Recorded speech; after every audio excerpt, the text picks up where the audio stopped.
Hey fam, welcome back. It's Dr. T, and you are at the Mental Wealth Tree.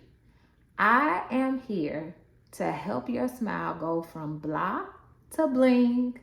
I want your nerves to go from frazzled to dazzled.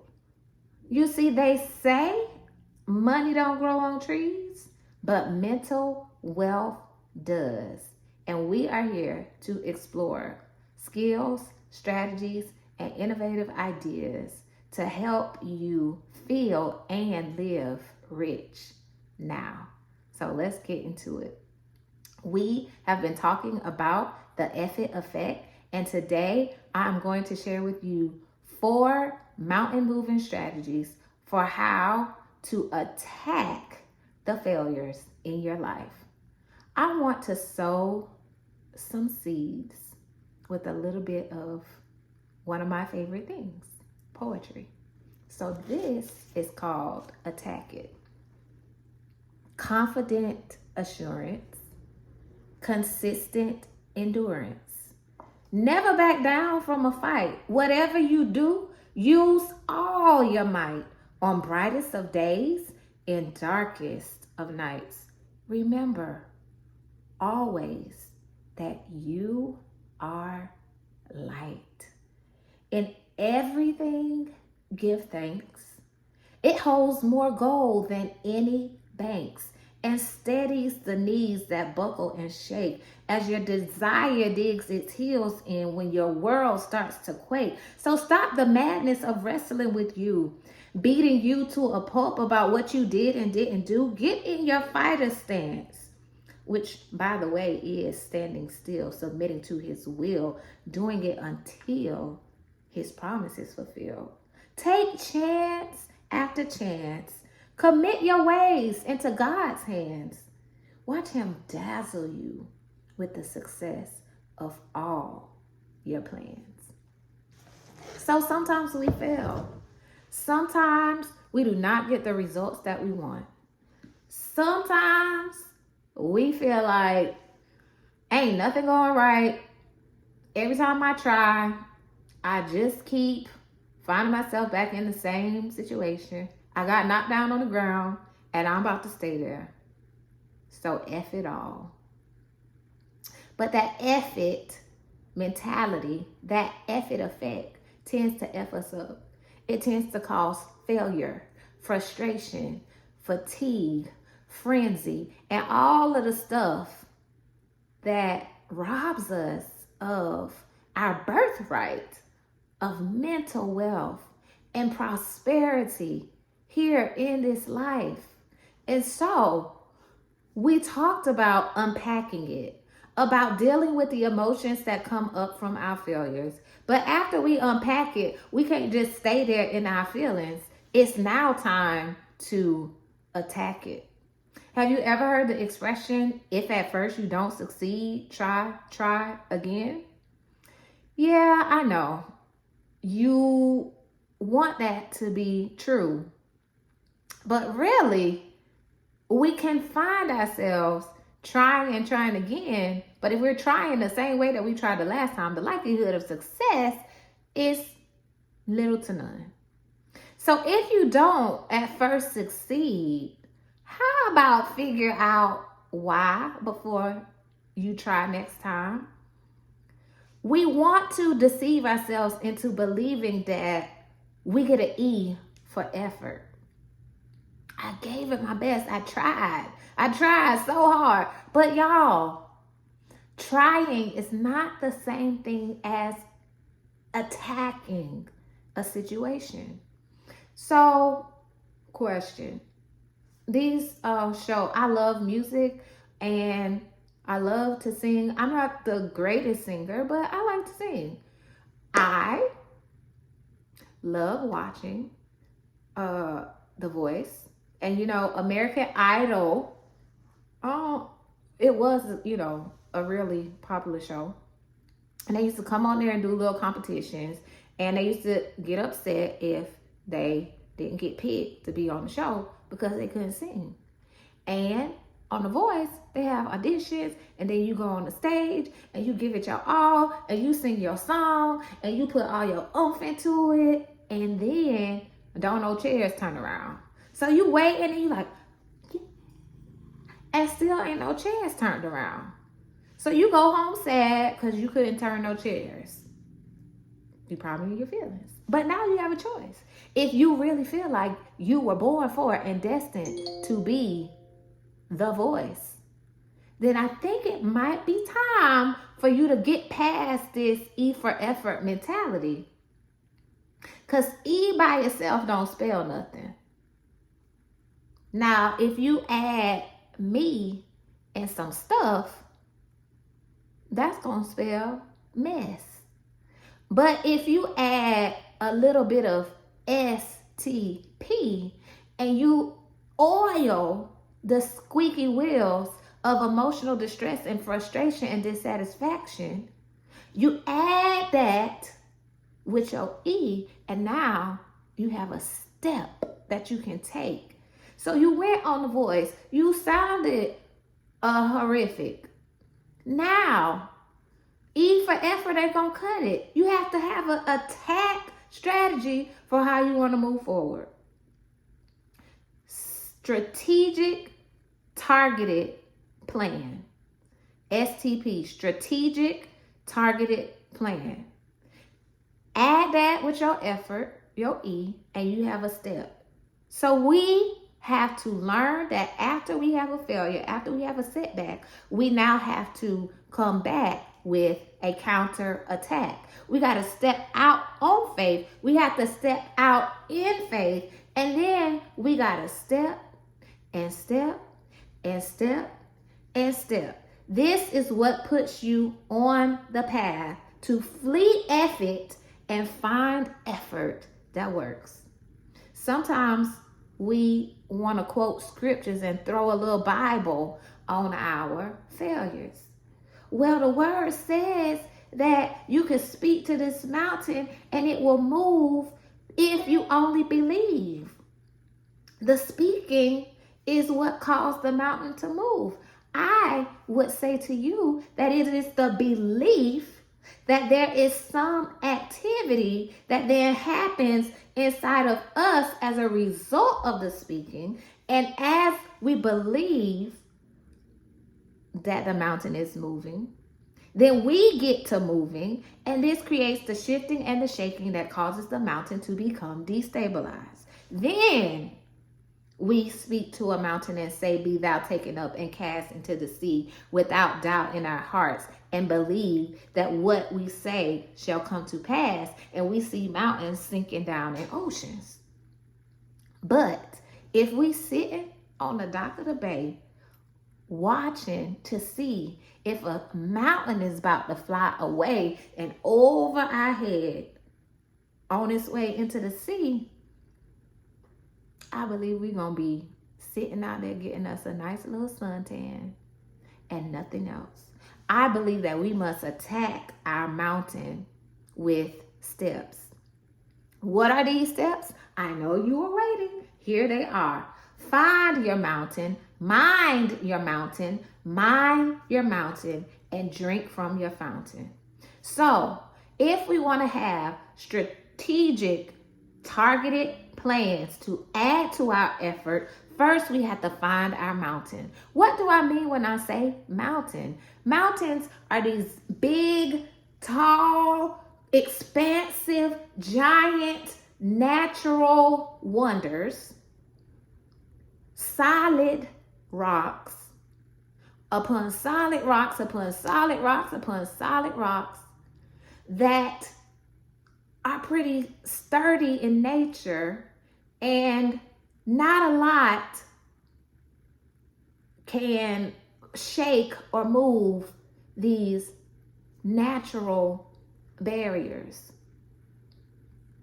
So when we think about mountains, what we're talking about is ingrained and solid barriers to our success.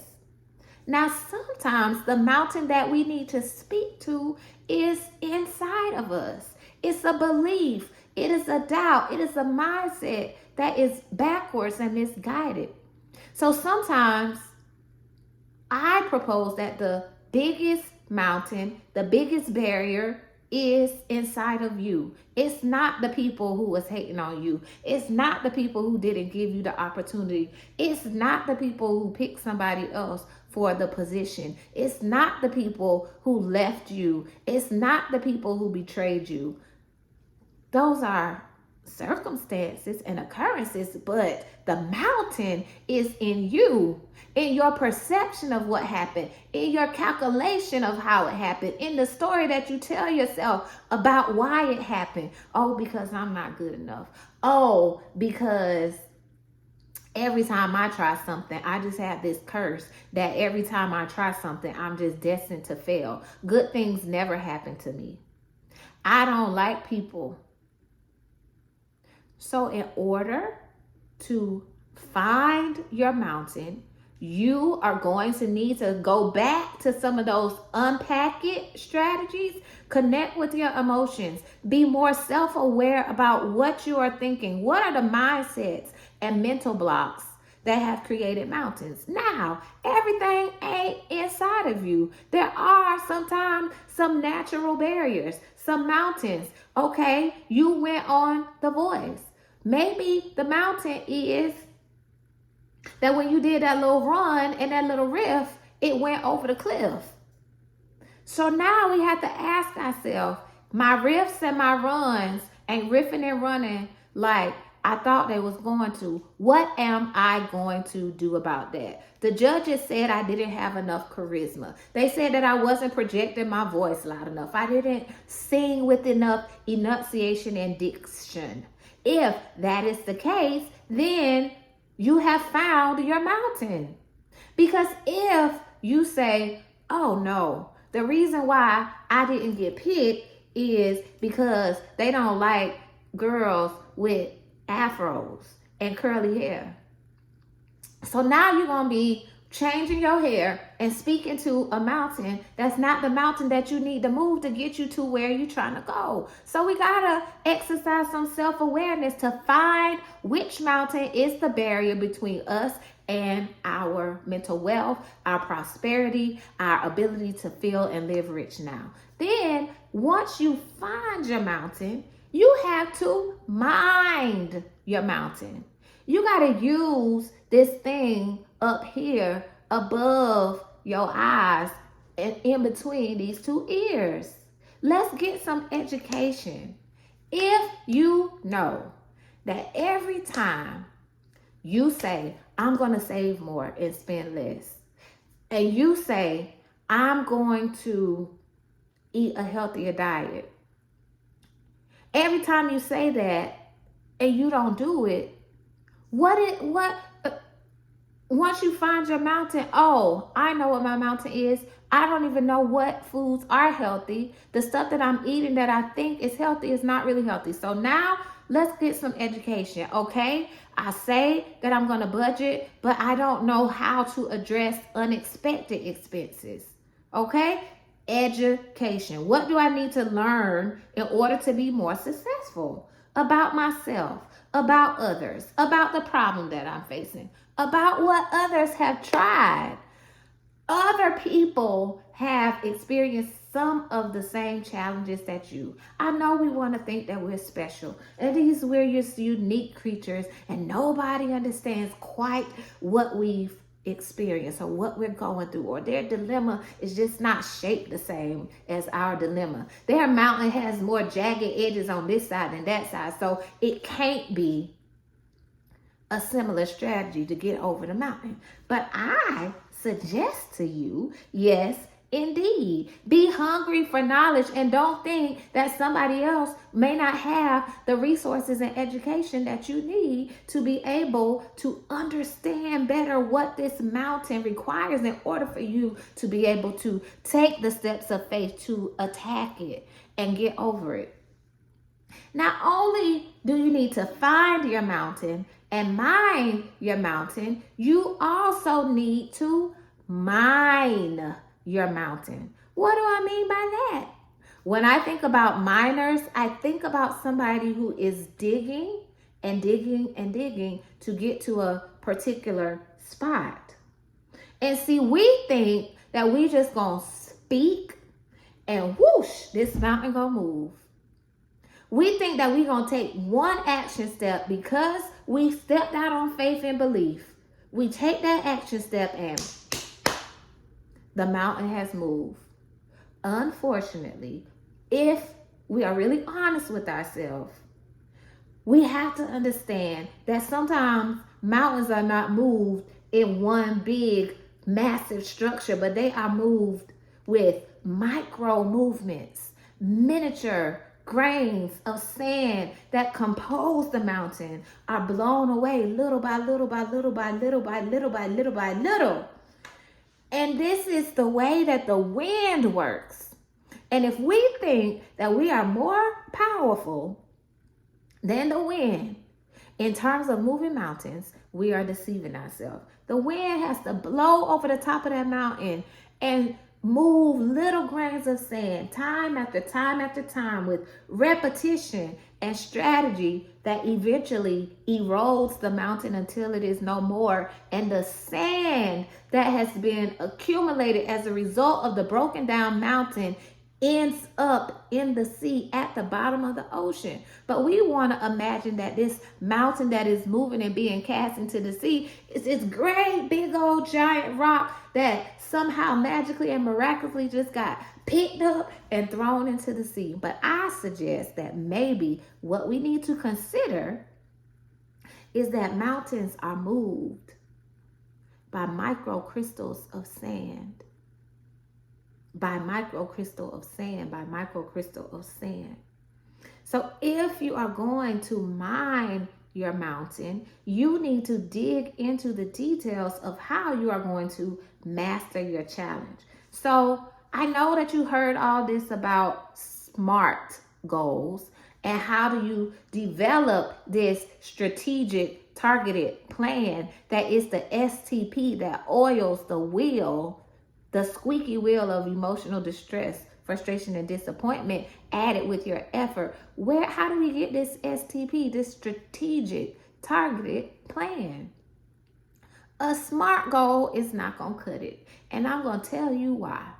The SMART goal is strategic, measurable, actionable, realistic, and testable. I don't know, something like that, right? But where's the heart? Where's the inspiration? Where is the intuition within this SMART goal?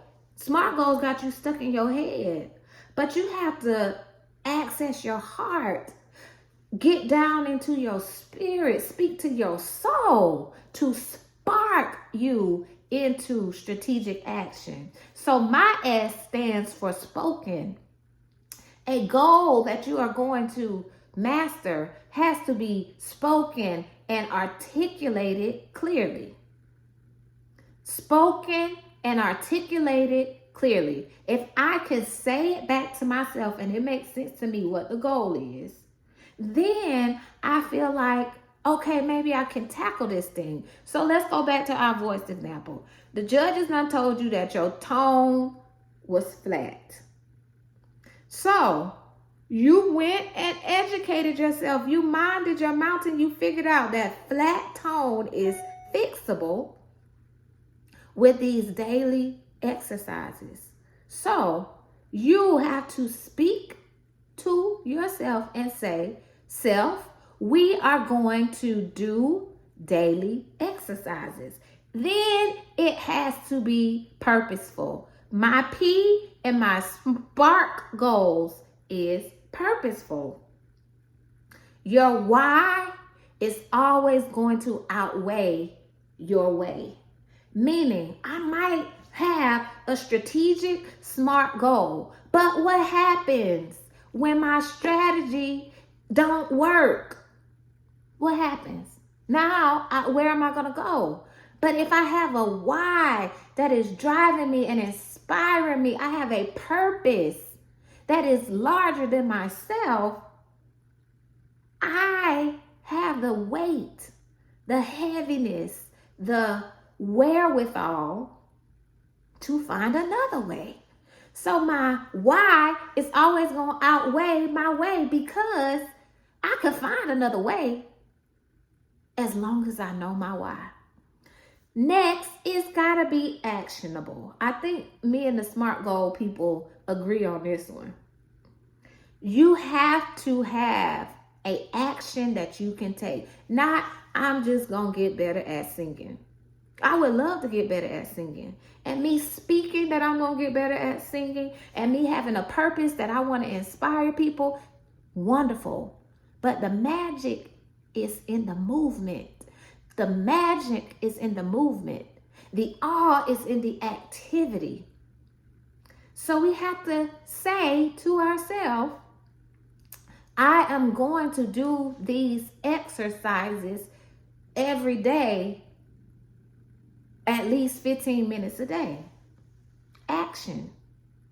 Then your goal has to be something that you can repeat over and over and over again. The SMART goals people tell you, oh, plan your goals. Make it plain what you want to do and go do it. But you have to know from the outset that you're going to get up, you're going to do them singing exercises. La, la, la, la, la, la, la. Nope. La, la, la, la, la, la, la. Nope. La, la, la, la, la, la, la. I'm not seeing no movement. You already got to come prepared to know that these breathing exercises, whatever you need to do, you're going to have to keep on doing it over and over and over and over and over again until you exhaust it. And if you already build that in to your plan, okay, every 10 times I do this exercise, I'm going to shout hooray, do my little celebration dance, and keep on pushing until I get the results. Now, SMART goals also are really rigid, and they drive you to this grinding mentality. You got to be smart. You got to be on top of it. You got to be tenacious, which you do have to be, all of those things. But the K on my SPARK goals is kindness. We have to plan to be kind to ourselves in the midst of our process. These goals cannot be over the top. Be kind to yourself. Don't set some goal that's so overwhelming that you have to muster up the courage to even be able to take the first step to do the goal. Build in contingency so that when you are less than your best, which is probably going to be quite regularly if we're honest, that you have a way to still keep on pushing for the SPARK goal, even on days where it ain't moving and shaking like how you thought it was going to be. So once you find your mountain, mind your mountain, mind your mountain, the last thing that I suggest that you do is drink from your fountain. Figure out what feeds you, what nourishes your soul. You're going to need some water for this mountain moving journey. When you decide that you're going to bounce back from failure with a counter attack, you think you're not going to get knocked back down again? Absolutely. Of course you are. So you are going to have to find a source of stamina. What is your fountain? What fountain do you drink from? Is it breath work, where you just sit, notice your breathing, do some strategies that's going to bring your body into a state of calm? Is it stretching, releasing that tension and letting it go? Is it silence, cultivating a rhythm of sitting and just being with you? Whatever your fountain is, I encourage you to drink from it. You can move mountains. You were created to be a mountain mover. I want you to be mentally and emotionally equipped for the mountain moving, miracle making, earth shaking purpose that God has for you. And in order to do that, you're going to have some strategies. I thank you for spending this time in this conversation with me. Subscribe to the channel so that you can be notified when I come back with the next episode, which is, I'm not going to tell you. You're going to have to wait and see. Love you guys. See you soon.